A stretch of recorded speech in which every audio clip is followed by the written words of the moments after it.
ദൈവനാമത്തിൽ ഏവർക്കും സ്നേഹവന്ദനം. യെശയ്യാ പ്രവചന പുസ്തകം, യെശയ്യാ പ്രവാചകന്റെ പുസ്തക പഠനത്തിലേക്ക് സ്വാഗതം. ഇത് 6ാമത്തെ അവതരണമാണ്. ഈ അവതരണത്തിൽ നാം ഇന്ന് ആരംഭിക്കുന്നത് 2 മുതൽ 4 വരെയുള്ള അധ്യായങ്ങളാണ്. 2, 3, 4 അധ്യായങ്ങൾ. ഇവിടെ പ്രവാചകൻ 3 യെരുശലേമിനെ അവതരിപ്പിക്കും. 3 യെരുശലേം. അതിനു മുമ്പ് 1-ാമത്തെ വാക്യം വായിക്കാം. യെശയ്യാ പ്രവചന പുസ്തകം 2-ാം അധ്യായം. ആമോസിന്റെ മകനായ യെശയ്യാവ് യഹൂദിയെയും യെരുശലേമിനെയും പറ്റി ദർശിച്ച ദർശനം. 1-ാമത്തെ അധ്യായം ആരംഭിച്ചതുപോലെ തന്നെ 2-ാമത്തെ അധ്യായവും ഈ തലക്കെട്ടോടുകൂടി ആരംഭിക്കുകയാണ്. വാസ്തവത്തിൽ യഹൂദിയെയും യെരുശലേമിനെ കുറിച്ചുള്ള യഥാർത്ഥ വിഷയങ്ങൾ ആരംഭിക്കുന്നത് 2-ാം അധ്യായത്തിലാണ്. ആദ്യത്തേത് ഒരു ആമുഖം മാത്രമാണ്, 1-ാം അധ്യായം. ഇവിടെ കാണുന്നു വീണ്ടും ആ വാക്ക്, യഹൂദിയെയും യെരുശലേമിനെയും പറ്റി ദർശിച്ച ദർശനം. ഇംഗ്ലീഷിൽ കണ്ട ദർശനം. അതായത് ദൈവിക വെളിപാടിനാൽ തനിക്ക് ലഭിച്ച വെളിപാടുകൾ. യെശയ്യാ പ്രവചന്റെ ശുശ്രൂഷ യഹൂദിയെയും യെരുശലേമിനെ പറ്റിയുള്ളതാണ്. നമ്മൾ ഇതിനകം കണ്ടു. വടക്കൻ രാജ്യമായ ഇസ്രയേൽ ഏകദേശം തന്നെ നശിക്കാറായി നിൽക്കുകയാണ്. 722 BC-യിൽ അസീറിയ രാജ്യത്തിന്റെ ആക്രമണത്താൽ അവർ നശിച്ചു പോകും. യെശയ്യാ പ്രവചന പുസ്തകം 2-ാം അധ്യായത്തിന്റെ 2 മുതൽ 4 വരെയുള്ള വാക്യങ്ങൾ ഏറ്റവും ഉദാത്തമായ, കേമമായ, വരാനിരിക്കുന്ന ഒരു യെരുശലേമിനെ കാണിക്കുകയാണ്. അന്ത്യകാലത്ത് യഹോവയുടെ ആലയമുള്ള പർവ്വതം പർവ്വതങ്ങളുടെ ശിഖരത്തിൽ സ്ഥാപിതവും കുന്നുകൾക്ക് മീതെ ഉന്നതവുമായിരിക്കും. സകല ജാതികളും അതിലേക്ക് ഒഴുകിച്ചെല്ലും. അനേക വംശങ്ങളും ചെന്ന്, വരുവിൻ, നമുക്ക് യഹോവയുടെ പർവ്വതത്തിലേക്ക്, യാക്കോബിൻ ദൈവത്തിൻ്റെ ആലയത്തിലേക്ക് കയറിച്ചെല്ലാം. അവൻ നമുക്ക് തൻ്റെ വഴികളെ ഉപദേശിച്ചു തരികയും നാം അവൻ്റെ പാതകളിൽ നടക്കുകയും ചെയ്യുമെന്ന് പറയും. സിയോനിൽ നിന്ന് ഉപദേശവും യെരുശലേമിൽ നിന്ന് യഹോവയുടെ വചനവും പുറപ്പെടും. അവൻ ജാതികളുടെ ഇടയിൽ ന്യായം വിധിക്കുകയും ബഹുവംശങ്ങൾക്ക് വിധി കൽപ്പിക്കുകയും ചെയ്യും. അവർ തങ്ങളുടെ വാളുകളെ കൊഴുക്കളായും കുന്തങ്ങളെ വാക്കത്തികളായും അടിച്ചു തീർക്കും. ജാതി ജാതിക്ക് നേരെ വാളോങ്ങുകയില്ല. അവർ ഇനി യുദ്ധം അഭ്യസിക്കില്ല. വരാൻ പോകുന്ന മാതൃകാപരമായിട്ടുള്ള ഒരു യെരുശലേമിൻ്റെ ചിത്രം അവതരിപ്പിക്കുകയാണ്. ഇത് വരാൻ പോകുന്നതാണ്, മാതൃകാപരമാണ്, കേമമാണ്. ഇതിന് തുല്യമായ പ്രവചനമാണ് മീഖാ പ്രവാചകൻ തൻ്റെ പ്രവചനത്തിൽ നൽകിയത്. മീഖാ പ്രവചന്റെ പുസ്തകം അതിൻ്റെ 4-ാം അധ്യായം നമ്മൾ നോക്കുമ്പോൾ അവിടെയും ഇതിന് തുല്യമായ പ്രവചനം തന്നെയാണ് മീഖാ പ്രവാചകൻ നൽകുന്നതായിട്ട് നമുക്ക് കാണാം. മീഖാ 4-ാം അധ്യായം ആദ്യത്തെ 3 വാക്യങ്ങൾ. അന്ത്യകാലത്ത് യഹോവയുടെ ആലയമുള്ള പർവ്വതം പർവ്വതങ്ങളുടെ ശിഖരത്തിൽ സ്ഥാപിതവും കുന്നുകൾക്ക് മീതെ ഉന്നതവുമായിരിക്കും. ജാതികൾ അതിലേക്ക് ഒഴുകിച്ചെല്ലും, അനേക വംശങ്ങളിൽ ചെന്ന്. ഇതേ വാക്യങ്ങൾ തന്നെയാണ് യെശയ്യാവ് 2-ാം അധ്യായത്തിൽ യെശയ്യാ പ്രവാചകൻ പറഞ്ഞ അതേ വചനങ്ങൾ, വാക്യങ്ങൾ തന്നെയാണ് മീഖാ 4-ലും അവിടെയും പ്രവാചകൻ പറയുന്നത്. അപ്പോൾ ഇത് വളരെ വ്യക്തമായിട്ട് ഇത് മശിഹാ പ്രവചനമാണ്. ഇതൊരു പാട്ടാണെന്ന് ചിന്തിക്കുന്നവരുണ്ട്, പക്ഷെ ഇതൊരു മശിഹാ പ്രവചനമാണ്. അപ്പോൾ ഇസ്രായേൽ ജനത്തിന് സംഭവിച്ച പരാജയം എന്ന് പറഞ്ഞാൽ അവർ ജാതികൾക്ക് പ്രകാശമാകാൻ പരാജയപ്പെട്ടതിൻ്റെ കാരണം അവിടെ ഉള്ളിൽ പ്രകാശമില്ല. ഉള്ളിൽ പ്രകാശമില്ലാത്തവർക്ക് ഇല്ലാത്തവർക്ക് ഒരിക്കലും മറ്റുള്ളവർക്ക് പ്രകാശം കൊടുക്കാൻ പറ്റില്ല. ദൈവത്തിൻ്റെ സാന്നിധ്യമാണ് അവരുടെ ഉള്ളിൽ പ്രകാശം നൽകുന്നത്. ആ പ്രകാശം ഉള്ളിലില്ലാത്ത ഒരു വ്യക്തിക്ക് മറ്റൊരാൾക്ക് പ്രകാശം കൊടുക്കാൻ കഴിയില്ല. അതുകൊണ്ടാണ് ദൈവമക്കൾ പരാജയപ്പെടാനുള്ള ഒരു കാരണം. ഇപ്പൊ ദൈവം തന്നെ ജനത്തെ വിളിച്ച് വേർതിരിച്ച് യെശയ്യാവിൽ 46-ാം അധ്യായത്തിൽ പറയുന്ന പോലെ നിങ്ങൾ ജാതികൾക്ക് പ്രകാശമായിരിക്കാനാണ്. പക്ഷെ അതിലവർ പരാജയപ്പെട്ടു. അപ്പൊ ഇവിടെ നമ്മൾ 2-ാമത്തെ വാക്യം വല്ല ചിന്തിക്കുമ്പോൾ അന്ത്യകാലത്ത് അത് കൃത്യമല്ലാത്ത ഒരു കാലത്തെ അവതരിപ്പിക്കുക. കൃത്യമായിട്ട് പറയുന്നില്ല ഇത്ര വർഷത്തിന് ശേഷമെന്ന്, അന്ത്യകാലത്തെന്ന് മാത്രമേ പറയുന്നുള്ളൂ. അത് വളരെ ലളിതമായി ചൂണ്ടിക്കാട്ടുകയാണ് വായനക്കാർക്ക്, അല്ലെങ്കിൽ അത് വായിക്കുന്നവർക്ക് ഭാവിയിലുള്ള ഒരു സമയം. ഇപ്പോഴുള്ള അവസ്ഥകൾക്കും വ്യത്യസ്തമായ ഒന്ന് വരാൻ പോകുന്നു. ഭാവിയിലേക്കാണ് ചൂണ്ടിക്കാട്ടുന്നത്. പുതിയ നിയമ എഴുത്തുകാര് ഈ അന്ത്യകാലം എന്ന പ്രയോഗം അത് കർത്താവ് യേശുവിൻ്റെ വരവുമായി ബന്ധപ്പെടുത്തിയാണ് ഉപയോഗിച്ചിട്ടുള്ളത്. അന്ത്യകാലം. അപ്പോസ്തലപ്രവൃത്തികളുടെ പുസ്തകം 2-ാം അധ്യായത്തിന്റെ 17-ാം വാക്യത്തിൽ പെന്തക്കോസ്ത് നാളിൽ അപ്പോസ്തലന്മാർ സുവിശേഷം പ്രസംഗിക്കുന്ന സമയത്ത് എന്താണ് ഈ സംഭവിക്കുന്നത് അറിയാതെ ഇവർ ലഹരി പിടിച്ചവരാണെന്ന് ഊഹങ്ങൾ നടത്തിയ ജനത്തിൻ്റെ മുമ്പിൽ യോവേൽ പ്രവാചക പുസ്തകം ഉദ്ധരിച്ചുകൊണ്ട് പത്രോസ് പ്രസംഗിക്കുമ്പോൾ പറഞ്ഞു, അന്ത്യകാലത്ത് ഞാൻ സകല ജഡത്തിന്മേൽ ആത്മാവിനെ പകരും എന്ന് യോവേൽ പ്രവചിച്ചതാണ് നിങ്ങളുടെ കൺമുമ്പിൽ നിവൃത്തിയായിരിക്കുന്നത്. ഇത് യോവേൽ പ്രവാചകൻ മുഖാന്തരം അരുളി ചെയ്തതത്രേ. അതെന്തെന്നാൽ എന്ന് 16-ാം വാക്യത്തിലും പിന്നെ 17-ാം വാക്യത്തിലും പറയുന്നു. അതാണ്, ഇത് അന്ത്യകാലമാണ്. അന്ത്യകാലം ക്രിസ്തുവിന്റെ വരവോടുകൂടി ആരംഭിക്കപ്പെട്ടു. എബ്രായ ലേഖനം 1-ാം അധ്യായം 12-ാം വാക്യത്തിലെ സുപ്രധാന ലേഖനം ആരംഭിക്കുമ്പോൾ തന്നെ എഴുത്തുകാരൻ പറഞ്ഞത്, ദൈവം പണ്ട് ഭാഗമായിട്ടും വിവിധമായിട്ടും പ്രവാചകന്മാർ മുഖാന്തരം പിതാക്കന്മാരുടെ അരുളി ചെയ്തിട്ട് ഈ അന്ത്യകാലത്ത്, ഇപ്പൊ നാം ഇപ്പോൾ ആയിരിക്കുന്ന കാലം അന്ത്യകാലമാണ്. പത്രോസും ഇതേ പ്രയോഗം ഉപയോഗിക്കും. പത്രോസിന്റെ 1-ാം ലേഖനം 1-ാം അധ്യായം 5-ാമത്തെ വാക്യത്തിൽ പത്രോസിന്റെ പ്രയോഗം ഇപ്രകാരമാണ്. അവിടെ മലയാളത്തിൽ നമ്മൾ വായിക്കുമ്പോൾ അവിടെ അത് അന്ത്യകാലത്തിൽ എന്നുള്ള പ്രയോഗം അത് 4-ാമത്തെ വാക്യത്തിൽ കാണാം. അന്ത്യകാലത്തിൽ വെളിപ്പെടുവാൻ ഒരുങ്ങിയിരിക്കുന്ന രക്ഷയ്ക്ക്. ഇത് അന്ത്യകാലമാണ്. പത്രോസിന്റെ 1-ാം അധ്യായത്തിന്റെ 20-ാം വാക്യത്തിൽ നമുക്ക് വായിക്കുമ്പോൾ കാണാൻ സാധിക്കും, അവൻ ലോകസ്ഥാപനത്തിന് മുമ്പേ മുന്നറിയപ്പെട്ടവനും അവൻ മുഖാന്തരം ദൈവത്തിൽ വിശ്വസിക്കുന്ന നിങ്ങൾ നിമിത്തം ഈ അന്ത്യകാലത്ത് വെളിപ്പെട്ടവനുമാണ്. അപ്പൊ നാം ആയിരിക്കുന്ന കാലഘട്ടം അന്ത്യകാലമാണ്. ഇതിനുശേഷം ഒരു കാലഘട്ടമില്ല. ഈ അന്ത്യകാലഘട്ടത്തിൽ ദൈവം സംസാരിച്ചതിന്റെ പുത്രൻ മുഖാന്തരമാണ്. ഇപ്പൊ പഴയമത്തെ നമുക്ക് വേണമെങ്കിൽ പലതരത്തിൽ വിഭാഗിക്കാറുണ്ട്. ഒരു വ്യക്തി വിഭജിച്ചത് ഇങ്ങനെയാണ്: പഴയമ കാലഘട്ടം, 1 പഴയമ ന്യായപ്രമാണ കാലഘട്ടം, 2 മശിഹയുടെ കാലഘട്ടം, 3 അന്ത്യകാലഘട്ടം. ഈ അന്ത്യകാലഘട്ടം എന്ന് പറയുമ്പോൾ കർത്താവിന്റെ സഭയുടെ കാലഘട്ടമാണ്. ക്രിസ്തു രണ്ടാമത് കടന്നു വരുന്നത് വരെയുള്ള കാലഘട്ടത്തെയാണ് അന്ത്യകാലഘട്ടം എന്ന് വചനത്തിൽ പരാമർശിക്കുന്നത്. ഇപ്പൊ യെശയ്യാ പ്രവചന പുസ്തകത്തിലേക്ക് മടങ്ങി വരെ വേഗത്തിൽ തന്നെ പോകേണ്ടതുണ്ട്. 66 അധ്യായങ്ങളുള്ള ഒരു പുസ്തകമാണ്. എല്ലാ വാക്കുകളും വളരെ വിശാലമായി വായിക്കാനോ അതിന് അനുബന്ധമായ തിരുവെഴുത്തുകളൊക്കെ വായിക്കാൻ നമുക്ക് സാധിച്ചെന്ന് വരില്ല. നിങ്ങൾക്ക് വായിക്കാൻ താല്പര്യമുണ്ടെങ്കിൽ നോട്ട് ചെയ്തിട്ട് പിന്നീട് വായിക്കാവുന്നതാണ്. ഇപ്പൊ 2-ാമത്തെ വാക്യം നമ്മൾ കണ്ടു. അന്ത്യകാലത്ത് എന്ത് സംഭവിക്കുന്നു? യഹോവയുടെ ആലയമുള്ള പർവ്വതം, യഹോവയുടെ ആലയമുള്ള പർവ്വതങ്ങൾ ശിഖരത്തിൽ സ്ഥാപിതമാണ്.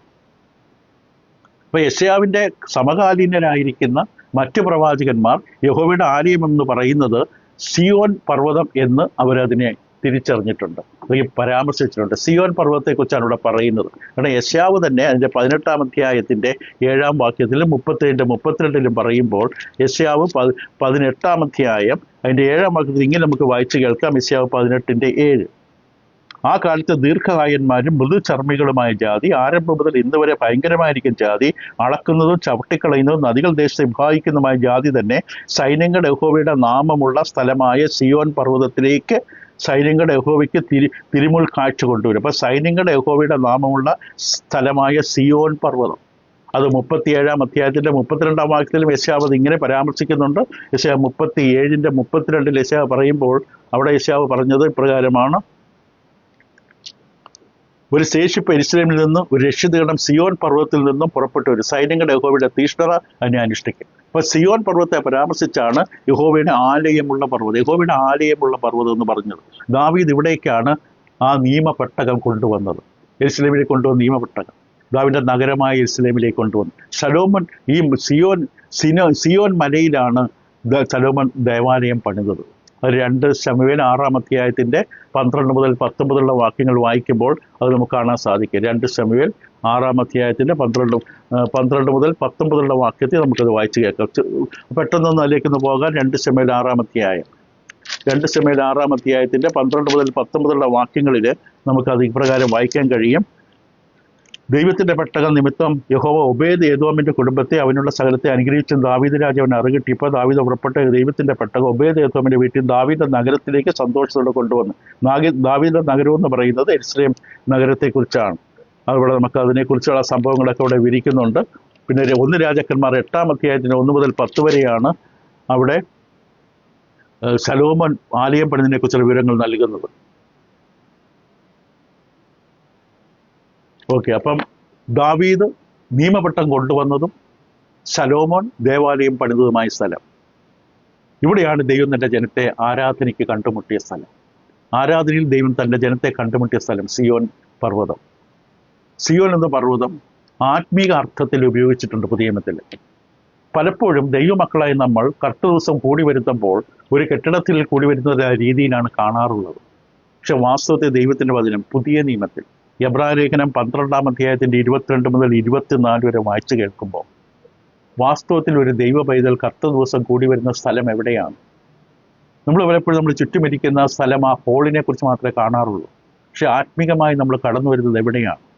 എബ്രായലേഖനം 12-ാം അധ്യായത്തിൻ്റെ 22 മുതൽ 24 വരെ വളരെ അതിശയകരമായ പ്രഖ്യാപനമാണ് ദൈവം നടത്തിയിട്ടുള്ളത്. ദൈവമക്കൾ എവിടെയാണ് കടന്നു വരുന്നത്? പിന്നെയോ സിയോൻ പർവ്വതത്തിലാണ്.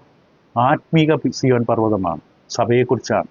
ആത്മീക സിയോൻ പർവ്വതത്തിനും ജീവനുള്ള ദൈവ നഗരമായ സ്വർഗീയ യെരുശലേമിനും അനേകായിരം ദൂതന്മാരുടെ സർവ്വസംഘത്തിനും സ്വർഗത്തിൽ പേരെഴുതിയിരിക്കുന്ന ആദ്യജാതന്മാരുടെ സഭയ്ക്കും എല്ലാവരുടെയും ദൈവമായ ന്യായാധിപതിക്കും സിദ്ധന്മാരായ നീതിമാന്മാരുടെ ആത്മാക്കൾക്കും പുതുനിയമത്തിൻ്റെ മധ്യസ്ഥന യേശുവിനും ഹാബേലിൻ്റെ രക്തത്തെക്കാൾ ഗുണകരമായി സംസാരിക്കുന്ന പുണ്യാഹ രക്തത്തിനും അടുക്കലെത്രയും നിങ്ങൾ വന്നിരിക്കുന്നത്. അപ്പോൾ നാം വന്നിരിക്കുന്ന സ്ഥലം എവിടെയാണ്? നാം വന്നിരിക്കുന്നത് ഇപ്രകാരം ആത്മീകമായ സമ്പന്നതയുടെ ഒരു മടിത്തട്ടിലാണ്.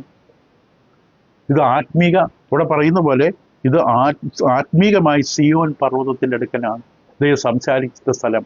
പണ്ട് മോശയോട് സംസാരിച്ച സ്ഥലം, ദൈവം നിയമപെട്ടകം സ്ഥാപിച്ച സ്ഥലം, ദേവാലയം പണിത സ്ഥലം. പഴയ നിയമത്തിൽ ഭൗതികമായിട്ട് നാം ഇന്ന് വന്നിരിക്കുന്ന പുതിയ നിയമത്തിൽ ആത്മീകമായ സിയോനിലേക്കാണ്. അതൊരു വിശുദ്ധ നഗരമാണ്. അപ്പോൾ ഇവിടെ ഇതാ യെശയ്യാപ്രവചന പുസ്തകത്തിലേക്ക് നമ്മൾ മടങ്ങി വരുമ്പോൾ യഹോവയുടെ ആലയമുള്ള പർവ്വതങ്ങളുടെ ശിഖരത്തെ, അത് ഉയർന്നിരിക്കുന്ന സ്ഥലത്ത് പർവ്വതങ്ങളുടെ ശിഖരത്തിൽ സ്ഥാപിതം. കുന്നുകൾ, ഇത് മാതൃകാപരമായ യെരുശലേമിനെ കുറിച്ചാണ്. ഇപ്പോഴുള്ള യെരുശലേമിനെ കുറിച്ച് പിന്നീട് പറയും. പർവ്വതങ്ങളുടെ ശിഖരത്തിൽ സ്ഥാപിതവും കുന്നുകൾക്ക് മീതെ ഉന്നതവുമായിരിക്കും. അതിൽ സകല ജാതികളും അതിലേക്ക് ഒഴുകിച്ചെല്ലും. അനേക വംശങ്ങൾ ചെന്ന് എന്ന് പറഞ്ഞുകൊണ്ട് അവിടെ പറയും സകല ജാതികളും അതിലേക്ക് ഒഴുകിച്ചെല്ലുമെന്നാണ് അവിടെ പറഞ്ഞിരിക്കുന്നത്. സകല ജാതികളും ഒഴുകിച്ചെല്ലും. പണ്ട് അബ്രഹാമിൻ്റെ ദൈവം വാഗ്ദാനം ചെയ്തെന്താണ്? നിന്നിൽ ഭൂമിയിലെ സകല സന്തതിയും, നിന്റെ സന്തതിയിൽ ഭൂമിയിലെ സകല ജാതികളും അനുഗ്രഹിക്കപ്പെടും. ഉൽപ്പത്തി 12:3, ഉൽപ്പത്തി 18:18 വീണ്ടും ആവർത്തിക്കും. നിന്നിൽ ഭൂമിയിലെ സകല വംശങ്ങളും അനുഗ്രഹിക്കപ്പെടും. ആ വാഗ്ദാനം ഇസ്ഹാക്കിനോട് വീണ്ടും ഓർമ്മിപ്പിക്കും. ഉൽപ്പത്തി 26:4 കാണാം. പൗലോസ് അപ്പോസ്തലൻ ഗലാത്യലേഖനം 3-ാം അധ്യായത്തിൻ്റെ 7-8 വാക്യങ്ങളിലും ദൈവം അബ്രഹാമിന് നൽകിയ വാഗ്ദാനം പുറജാതികൾക്കും ഉള്ളതാണെന്ന് പറഞ്ഞുകൊണ്ട് ഈ അബ്രഹാമിനോടുള്ള വാഗ്ദാനം അവരെ ഓർമ്മിപ്പിക്കും. ഗലാത്യലേഖനം 3-ാം അധ്യായത്തിൻ്റെ 7-8 വാക്യങ്ങളിൽ ഇവിടെ പൗലോസ് അപ്പോസ്തലൻ ജാതികളുടെ അപ്പോസ്തലൻ പൗലോസ് അപ്പോസ്തലൻ പറയുന്നത് ഈ അബ്രഹാമിന് എടുത്ത വാഗ്ദാനം യഹൂദന്മാർക്ക് മാത്രമല്ല ജാതികൾക്കും കൂടിയുള്ളതാണ്. അതുകൊണ്ട് വിശ്വാസികളത്തെ അബ്രഹാമിൻ്റെ മക്കളെന്നറിവിൻ. ദൈവം വിശ്വാസമില്ല ജാതികളെ നീതീകരിക്കുന്നത് തിരുവെഴുത്ത് മുൻകണ്ടിട്ട് നിന്നിൽ സകല ജാതികളും അനുഗ്രഹിക്കപ്പെടുന്നുള്ള സുവിശേഷം അബ്രഹാമിൻ്റെ മുൻകൂട്ടി അറിയിച്ചെന്ന് പൗലോസ് പറയുന്നുണ്ട്. ഇപ്പോൾ സകല ജാതികൾ ഒഴുകിച്ചെല്ലും. 3-ാം വാക്യം യെശയ്യാവ് 2. അനേക വംശങ്ങളിൽ ചെന്ന് വരുവിൻ, നമുക്ക് യഹോവയുടെ പർവ്വതത്തിലേക്ക്, യാക്കോബിന്റെ ദൈവത്തിന്റെ ആലയത്തിലേക്ക് കയറിച്ചെല്ലാം. അവൻ നമുക്ക് തന്റെ വഴികളെ ഉപദേശിച്ചു തരികയും നാം അവന്റെ പാതകളിൽ നടക്കുകയും ചെയ്യും എന്ന് പറയും. സിയോനിൽ നിന്ന് ഉപദേശവും യെരുശലേമിൽ നിന്ന് യഹോവയുടെ വചനവും പുറപ്പെടും. അപ്പോൾ ഈ മാതൃകാപരമായ യെരുശലേമിനെയാണ് അവതരിപ്പിക്കുന്നത്, മറക്കരുത്. ഞാൻ വീണ്ടും ആവർത്തിക്കുകയാണ്. നമ്മുടെ സഭയെക്കുറിച്ചുള്ള ഒരു പ്രവചന ഭാഗമാണ് യെശയ്യാവ് 2-ന്റെ 2 മുതൽ 4 വരെ. അപ്പോൾ അവിടെ എന്താ സംഭവിക്കുന്ന? അവിടെ പറയുന്നത് യഹോവയുടെ പർവ്വതത്തിലേക്ക്, യാക്കോബിന്റെ ദൈവത്തിന്റെ ആലയത്തിലേക്ക് കയറിച്ചാൽ അവൻ നമുക്ക് തൻ്റെ വഴികൾ ഉപദേശിച്ചു തരികയും നാം അവൻ്റെ പാതകളിൽ നടക്കുകയും ചെയ്യും. അവൻ നമുക്ക് വഴികൾ ഉപദേശിച്ചു തരും, നാം അവൻ്റെ പാതകൾ നടക്കുകയും ചെയ്യും. അത് എന്തിനു വേണ്ടി? ഈ യഹോവയുടെ ആലയമുള്ള പർവ്വതം എന്ന് പരാമർശിക്കുന്ന കർത്താവിൻ്റെ സഭയുടെ പ്രവചന ഭാഗമാണ്. അതിൻ്റെ പ്രധാനപ്പെട്ട ജോലി പറയുകയാണ്, ജനങ്ങളെ ഉപദേശിക്കുക. കാരണം ഉപദേശം കൊടുത്താൽ മാത്രമേ നടക്കാൻ പറ്റുകയുള്ളൂ. ജീവിക്കണമെങ്കിൽ ഉപദേശം കേൾക്കണം. അപ്പോൾ അത് ഈ പറയുന്നത് ഉപദേശിച്ചു തരികയും നാം നടക്കുകയും ചെയ്യുന്ന പറയുമ്പോൾ വ്യക്തിപരമായ ഓരോ ദൈവമക്കളെ ഉത്തരവാദിത്തമാണ്. ദൈവത്തിൻ്റെ വഴികൾ നമ്മളെ പഠിപ്പിക്കുന്നത് ആ വഴികളിൽ നടക്കാനാണ്. അതുകൊണ്ടാണ് പറഞ്ഞത് തൻ്റെ വഴികളെ ഉപദേശിച്ചു തരികയും നാം അവൻ്റെ പാതയിൽ നടക്കുകയും ചെയ്യും. ജ്ഞാനം കർത്താവിൻ്റെ സഭയിലാണെന്ന് പറഞ്ഞത് അതുകൊണ്ടാണ്. ദൈവത്തിൻ്റെ വഴികളും പാതകളും അറിയുവാൻ കർത്താവിൻ്റെ സഭയിൽ, ദൈവത്തിൻ്റെ ആലയമുള്ള പർവ്വതമായ ക്രിസ്തുവിൻ്റെ സഭയിലേക്ക് നമ്മൾ വരണം. ദൈവത്തിൻ്റെ വഴികൾ അറിയാൻ, ദൈവത്തിൻ്റെ ഹിതം അറിയാൻ, അത് വളരെ പ്രധാനമാണ്.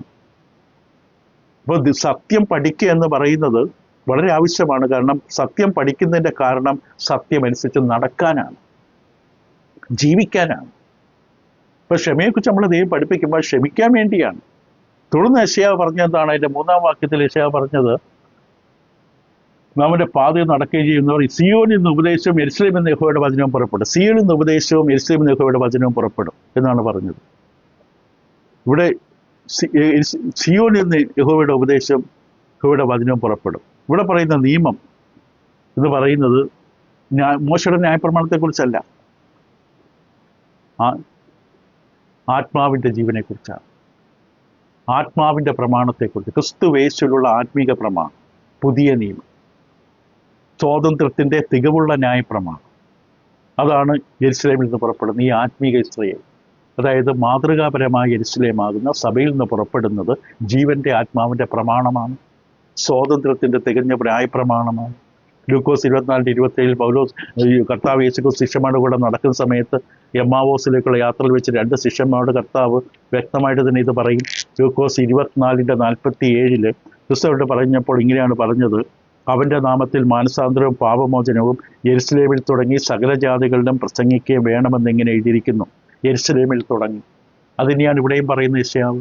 ഇത് മുൻകൂട്ടി പ്രവചനമാണ്. ദൈവത്തിൻ്റെ ആലയമായ സഭയെക്കുറിച്ച് മുൻകൂട്ടിയുള്ള പ്രവചനമാണ്. അപ്പോൾ 4-ാമത്തെ വാക്യം, യെശയ്യാവ് 2:4 വാക്യം: അവൻ ജാതികളിടയിൽ ന്യായം വിധിക്കുകയും ബഹുവംശങ്ങൾക്ക് വിധി കൽപ്പിക്കുകയും ചെയ്യും. അവർ തങ്ങളുടെ വാളുകളെ കൊഴുക്കളായും കുന്തങ്ങളെയും വാക്കത്തികളായും അടിച്ചു തീർക്കും. ജാതിക്ക് നേരെ വാളോങ്ങിയില്ല. അവർ ഇനി യുദ്ധം അഭ്യസിക്കൽ. സമാധാനത്തിൻ്റെ അന്തരീക്ഷമുള്ള സ്ഥലമാണ് ദൈവത്തിൻ്റെ ആലയമായ സഭ. അങ്ങനെ ആയിരിക്കണം. എന്ത് കാര്യങ്ങളും പറഞ്ഞു സമാധാനത്തിൽ ഒത്തുതീർപ്പാക്കി മനസ്സിലാക്കുന്നവരായിരിക്കണം. അപ്പോൾ ഇവിടെയുള്ള ഈ രാജ്യത്തിലെ പൗരന്മാരുടെ സ്വഭാവത്തെ കാണിക്കുകയാണ് 4-ാമത്തെ വാക്യം. കർത്താവ് യേശുവിനെ യെശയ്യാവ് 9:6 സമാധാന പ്രഭുവാണ്. യെശയ്യാവ് 9:6 വാക്യം. യേശു ജനനസമയത്ത് ലൂക്കോസ് 2:14 യേശുക്രിസ്തുവിന്റെ ജനനസമയത്ത് ദൂതൻ പ്രഖ്യാപിച്ചപ്പോൾ ഇങ്ങനെ പറഞ്ഞു: 2:14 അത്യുന്നതങ്ങൾ ദൈവത്തിന് മഹത്വം, ഭൂമിയിൽ ദൈവപ്രസാദമുള്ള മനുഷ്യർക്ക് സമാധാനം. ദൈവപ്രസാദം വേണം ഈ സമാധാന ബന്ധം, സമാധാന ജീവിതം ഉണ്ടാകാൻ. ദൈവത്തിൻ്റെ കൃപയാണ്. അതിനെക്കുറിച്ച് വ്യക്തമായിട്ട് പറയുകയാണ്. അപ്പം 4-ാം വാക്യം യെശയ്യാവ് 2 ഈ മാതൃകാപരമായ യെരുശലേമിൻ്റെ സ്വഭാവം, അല്ലെങ്കിൽ പ്രജകളുടെ സ്വഭാവം, ഇവിടെ യുദ്ധ ഉപകരണങ്ങളെല്ലാം അവർ എന്ത് ചെയ്തു? വാളുകളെ കൊഴുക്കളായും കുന്തങ്ങളെയും വാക്കത്തികളായും അടിച്ചു തീർക്കും. നീ അതിൻ്റെ ആവശ്യമില്ല. പരസ്പരം യുദ്ധം ചെയ്യുന്ന അന്തരീക്ഷമല്ല അത്. പരസ്പരം പോരടിക്കുന്നൊരു അന്തരീക്ഷമല്ല ദൈവത്തിൻ്റെ ആലയമുള്ള പർവ്വതത്തിൽ, അതായത് കർത്താവിൻ്റെ സഭയിൽ. അവിടെ സമാധാനത്തിൻ്റെ ജീവിതമാണ്.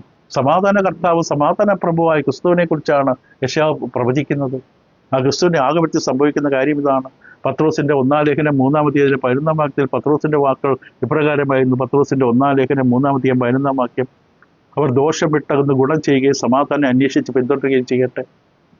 സങ്കീർത്തനം 34:14 നമുക്കിത് കാണാൻ സാധിക്കും. സങ്കീർത്തനം 34:14 സങ്കീർത്തനക്കാരനും ഇതേ കാര്യം തന്നെയാണ് അവിടെ ആവശ്യപ്പെട്ടത്. ദൈവമക്കളുടെ ഒരു പ്രധാനപ്പെട്ട സ്വഭാവമാണ് സമാധാനം ഉണ്ടാക്കുന്നവരാണ്. വഴക്കുണ്ടാക്കുന്നവരല്ല ദൈവമക്കളല്ല. സഹോദരനിടയിൽ വഴക്കുണ്ടാക്കുന്ന ഒരിക്കലും ദൈവപൈതലല്ല, സമാധാനം ഉണ്ടാക്കുന്നവരാണ്. സങ്കീർത്തനം 34:14 ഇങ്ങനെ നമുക്ക് വായിച്ചു കേൾക്കാം: ദോഷം വിട്ടകന്ന് ഗുണം ചെയ്യുക, സമാധാനം അന്വേഷിച്ച് പിന്തുടരുക.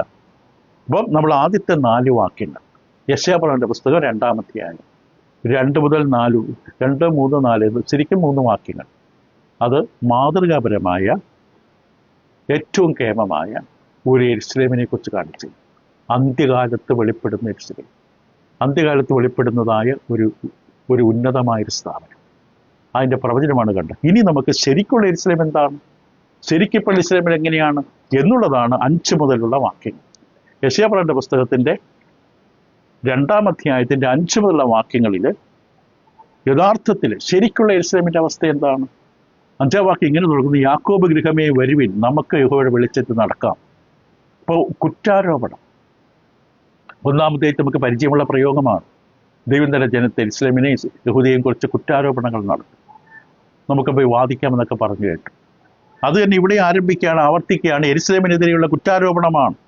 യെശയ്യാവ് വീണ്ടും അത് യെരുശലേമിലെ ജനങ്ങൾക്കെതിരെ, യഹൂദയിലെ ജനങ്ങൾക്കെതിരെയുള്ള കുറ്റാരോപണം നടത്തുകയാണ്.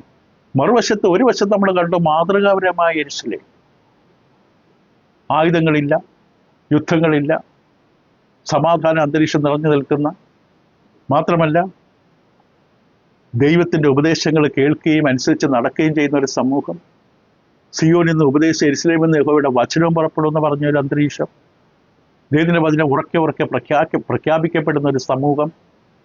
അതിൻ്റെ ആ മാതൃകാപരമായ യെരുശലേമിനെ കാണിച്ചു തന്നിട്ട് ഇപ്പോഴുള്ള ശരിക്കുള്ള യെരുശലേം എന്താണ് എന്ന് യെശയ്യാവ് തൻ്റെ കാലഘട്ടത്തിൽ കാണിച്ചത്. നിങ്ങൾ ഇപ്പോൾ എന്താണ്, ഇപ്പോൾ നിങ്ങളുടെ അവസ്ഥ എന്താണ്? വളരെ ഭയാനകമായ ചിത്രമാണ് ഇവിടെ കാണിച്ചത്. ആദ്യത്തെ 4 വാക്യങ്ങൾ ഒരു വശത്ത് മാതൃകാപരമായ ഏറ്റവും കേമമായ ഉദാത്തമായ യെരുശലേമിനെ കുറിച്ച് പറഞ്ഞു.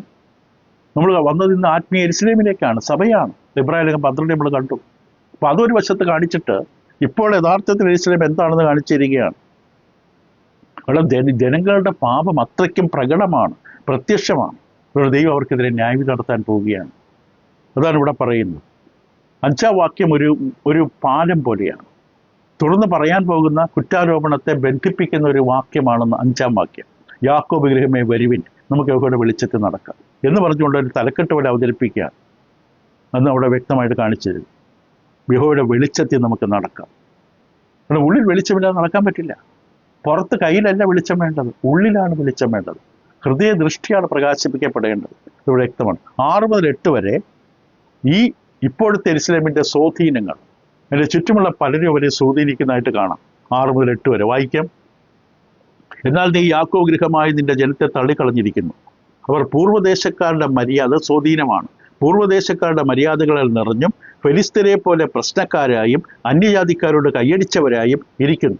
ഇവിടെ ദേശത്ത് വെള്ളിയും പൊന്നും നിറഞ്ഞിരിക്കുന്നു. ഇവിടെ നിക്ഷേപങ്ങൾക്ക് കണക്കില്ല. ഇവിടെ ദേശത്ത് കുതിരകൾ നിറഞ്ഞിരിക്കുന്നു. ഇവിടെ രഥങ്ങൾക്കും എണ്ണമില്ല. ഇവിടെ ദേശത്ത് വിഗ്രഹങ്ങൾ നിറഞ്ഞിരിക്കുന്നു. സൗകര്യങ്ങൾ കൊണ്ടുണ്ടാക്കിയ കൈപ്പണി അവർ നമസ്കരിക്കുന്നു. അവിടെ സ്വാധീനം, ചുറ്റുപാടുമുള്ള പല രാജ്യങ്ങളും അവരെ സ്വാധീനിക്കുന്നതായിട്ട് കാണിക്കുകയാണ് ഈ മരുഭൂമി യാത്രക്കാർ. ആ മരുഭൂമിയുടെ വിലങ്ങും തലങ്ങും സഞ്ചരിച്ചതായ ആ പാടുകൾ അവിടെയുണ്ട്. ഇത് കിഴക്കും വടക്കും തെക്കും എല്ലാം തമ്മിൽ ബന്ധിപ്പിക്കുന്ന പാതകളുണ്ട്. അതുകൊണ്ടുള്ള കുഴപ്പം എന്താണ്? ആ നാട്ടുകാർ ഇവരെ സ്വാധീനിക്കുകയാണ്. നാട്ടുകാർ സ്വാധീനിക്കാൻ ബാബിലോൺകാരും അസീറിയക്കാരും പേർഷ്യക്കാരും ഒക്കെ ഇവരെ സ്വാധീനിക്കുന്ന അവസ്ഥയാണ്. അവിടെ പറയുന്ന പ്രയോഗിക്കുന്ന പ്രയോഗങ്ങൾ ശ്രദ്ധിച്ചു നോക്കുക. ഫെലിസ്തീനെ പോലെ പ്രശ്നക്കാരായും അന്യജാതിക്കാരോട് കൈയടിച്ചവരായും ഇരിക്കും. നിങ്ങളുടെ ദേശത്ത് വെള്ളിയും പൊന്നും സമ്പത്ത് വർദ്ധിക്കുന്നുണ്ട്, പക്ഷെ ദൈവത്തിൽ നിന്ന് അകലുകയാണ്. അവിടെ നിക്ഷേപങ്ങൾക്ക് കണക്കില്ല. ഇവിടെ ദേശത്ത് കുതിരകൾ നിറഞ്ഞിരിക്കുന്നു. അവിടെ രഥങ്ങൾക്കും എണ്ണമില്ല. ഇവിടെ ദേശത്ത് വിഗ്രഹങ്ങൾ നിറഞ്ഞിരിക്കുന്നു. സ്വവിരൽ കൊണ്ടുണ്ടാക്കിയ കൈപ്പണി അവർ നമസ്കരിക്കുന്നു. ഈ തരത്തിലാണ്